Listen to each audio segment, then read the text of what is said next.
कराची समेत मुल्क के मुख्तलिफ हिस्सों में हालिया दिनों में गैरत के नाम पर कत्ल के कई वाक़यात पेश आए, जिस पर पूरे मुल्क में तशवीश की लहर दौड़ गई है।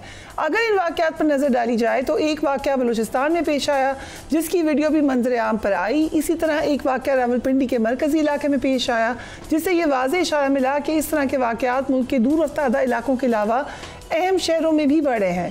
कराची का हमने जिक्र किया, उसमें गैरत के नाम पर होने वाले 2 कत्ल के वाक़यात ने मुल्क में लर्जा तारी किया। मुल्क में हालिया सालों में गैरत के नाम पर कितने कत्ल हुए, हम एक अंदाज़ा कुछ जो मामलात हैं उन पर डाल सकते हैं। पाकिस्तान ह्यूमन राइट्स कमीशन के मुताबिक गुज़िश्ता साल 2024 में 405 अफराद को गैरत के नाम पर कत्ल कर दिया गया।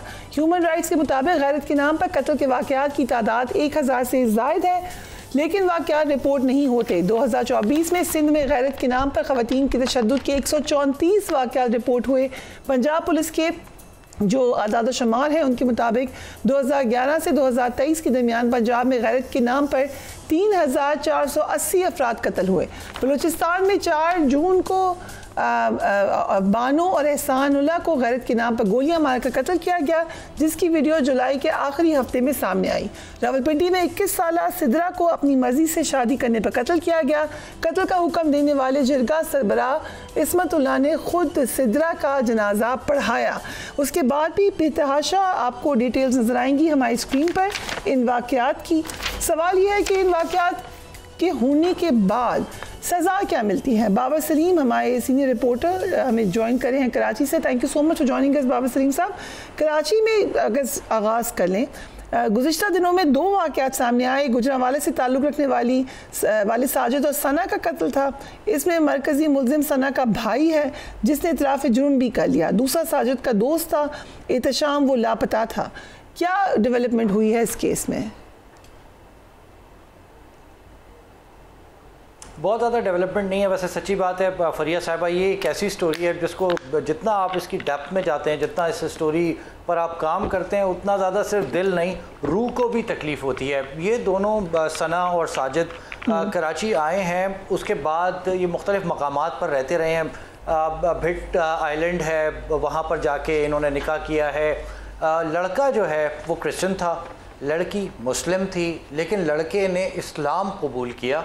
उसके बाद उसने निकाह किया। ठीक है, हमारी सोसाइटी शायद बहुत ज़्यादा पसंद नहीं करती इस चीज़ को कि लड़कियां अपने सरपरस्तों और वालिदैन की इजाज़त के बगैर घरों से निकल कर शादी कर लें, लेकिन जब ये निकाह हो जाता है तो फिर शरई तौर पे भी कहीं ना कहीं इसमें रिलैक्सेशन है कि अब निकाह हो चुका है, ज़िंदगी उनको गुजारने की इजाज़त दी जानी चाहिए। मर्डर कर देना ये एक कॉमन चीज़ पूरे पाकिस्तान में बनती जा रही है। आपने 2 बड़े वाक़यात, मैं सिर्फ कराची पर नहीं, आपने इसके बैकग्राउंड में बताया, बलूचिस्तान का वाक़या, उसकी जो फुटेज आई है वो इस कदर दिल दहला देने वाली है। और वो अगर हम हकीकत की नज़र से देखें तो रावलपिंडी में भी और यहाँ भी ये जो जरगाज हैं, जो हमारा पैरेलल एक निज़ाम चल रहा है अदालतों का, मुल्क भर में मुख्तलिफ़ कबाइल का या फिर मुख्तलिफ़ कौमियतों का, या तो इसको रेगुलराइज़ कर दें, इसको कौमी धारे में शामिल कर लें और ये तय कर लें कि जी जरगे की जानिब से किए जाने वाले जो फ़ैसले हैं वो अदालतों के बराबर हैसियत रखते हैं, या फिर अदालतों को ख़त्म कर दें।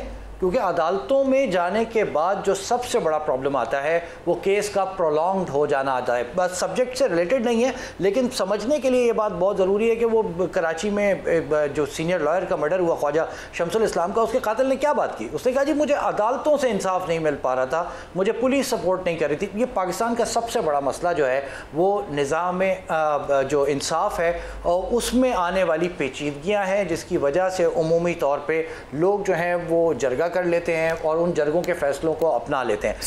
अगर इजाजत दें, बिल्कुल आपने अच्छा क्या हाईलाइट किया जरगा का, लेकिन अदालतों से भी तो कोई सजा नहीं मिलती, उधर क्या होता है? That's what I was saying कि आप देखें ना, जो ख्वाजा शमसुल इस्लाम के कत्ल में जिस शख्स ने एतराफ़ किया, इमरान आफरीदी ने, उससे क्या कहा? उसने कहा मुझे अदालतों से इंसाफ नहीं मिल रहा। सिर्फ ये मामला नहीं है कि सिर्फ अदालतों से इंसाफ नहीं मिल रहा, इसके साथ पुलिस इन्वेस्टिगेशन फरिया बहुत इंपॉर्टेंट है। कोई शख्स मर रहा है तो अब आप देखें बलूचिस्तान वाला जो केस है उसमें अभी तक 100% क्लैरिटी नहीं आई मुलजिम कौन थे, कहाँ गए। वज़ीर आला बलूचिस्तान ने कह दिया जी हमने मुलजिम पकड़ लिए, उनकी इन्वेस्टिगेशन कहाँ पहुँची है, क्या लोगों को बताया गया? इस वक्त प्रेशर है, मेरी कुछ सोर्सेज हैं उस इलाके में, और जिस कबीले से ताल्लुक़ रखने वाले लोग इसमें शामिल रहे उसमें कुछ लोगों से मेरी बात हुई है, वो बड़ा क्लियर है इन बातों में। वो मुझे ये कहते हैं कि असल मुल्ज़िमान तो आज तक बलूचिस्तान वाले वाक़े में हाथ ही नहीं आए, चले गए पहाड़ों पर, और जो असल नहीं है उनको पुलिस ने ले लिया है। अगर ये बात दुरुस्त है, लेट्स से ये बात दुरुस्त है, तो आप मुझे बताइए कि असल मुल्ज़िम की जगह दूसरा मुल्ज़िम पुलिस पकड़ के अपने कागज़ पूरा करने के लिए, पब्लिक का प्रेशर ख़त्म करने के लिए, मीडिया की आंखों में धूल झोंकने के लिए खुदा न खास्ता ऐसा काम करती है, तो फिर क्या इंसाफ के तकाजे पूरे हुए? तो पुलिस का भी एक किरदार है, प्रोसिक्यूशन का एक किरदार है, पूरा निज़ाम इंसाफ है, यानी FIR के लॉन्च होने से लेके मुल्ज़िम को सज़ा दिलवाने तक। बाबा साहब, जो अभी आपने डिटेल में बताया, अगर हम इसको केस स्टडी के तौर पे समझना चाहें, कंदील बलोच का कत्ल हुआ था, क्योंकि वो बहुत ज़्यादा वायरल हुई थी वो खबर। 2019 में उसके भाई को उम्र कैद की सज़ा सुनाई गई। 2022 में कंदील बलोच के वालिद ने मुल्ज़िम को माफ़ कर दिया और वो बरी हो गया। क्या हम इसको एज ए केस स्टडी देख सकते हैं इन वाक़यात में?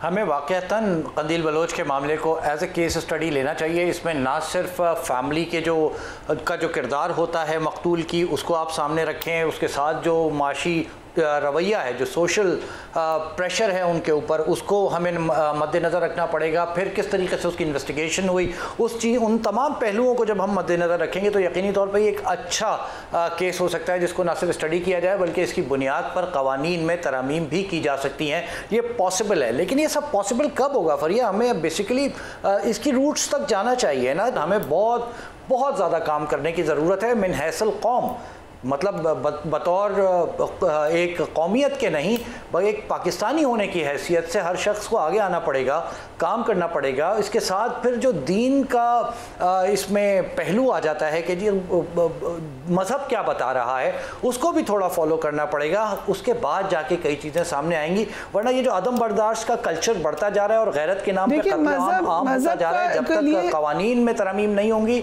ये मामला रुकने वाला नहीं है। राइट। सो आपने हमारा असर केस में भी आप काम कर रहे हैं, अगेन बहुत ज़्यादा वायरल हुई ये स्टोरी। कोई इन्फॉर्मेशन है उस हवाले से, कोई एडिशनल इन्फॉर्मेशन? आप हुमैरा असगर का पूछ रही हैं? जी, हुमैरा असगर का केस, क्योंकि आप उस पर भी काम कर रहे हैं। जी जी, नहीं फरिया साहब, मैं ज़ाती तौर पे मैं ये अपनी ज़ात की हैसियत से अपने तजुर्बे की बुनियाद पर ये कह सकता हूँ कि ये इन्वेस्टिगेशन क्रिमिनल साइड पे नहीं जाएगी। एक तरफ फैमिली है जो रिलेक्टेंट है आके इसको बाकायदा FIR लॉन्च कराने में, किसके ख़िलाफ़ कराएंगे? वो गुज़िश्ता 6-7 महीनों से तो उनका राब्ता ही नहीं था। फिर दूसरी जानिब पुलिस है जिसके पास कोई ऐसा क्रेडिबल एविडेंस नहीं है जिसकी बुनियाद पर कत्ल या फिर कोई क्रिमिनल साइड की इन्वेस्टिगेशन पर कोई पर्चा शर्चा दिया जा सके, नहीं हो रहा है। और जो मैं समझता हूँ पिछले दिनों में जिस किस्म की कई डेड बॉडीज़ और कई वाक़यात हमारे सामने आए हैं, तो वो लगता ये है कि ये जो है ये तबाही मौत है और ये सडन डेथ थी, ये हो गई है अनफॉर्चुनेटली, कार्डियक अरेस्ट लगता है मुझे। क्रिमिनल साइड की इन्वेस्टिगेशन अब तक नहीं जा रही है कहीं भी। राइट, बहुत बहुत शुक्रिया बाबा सलीम साहब।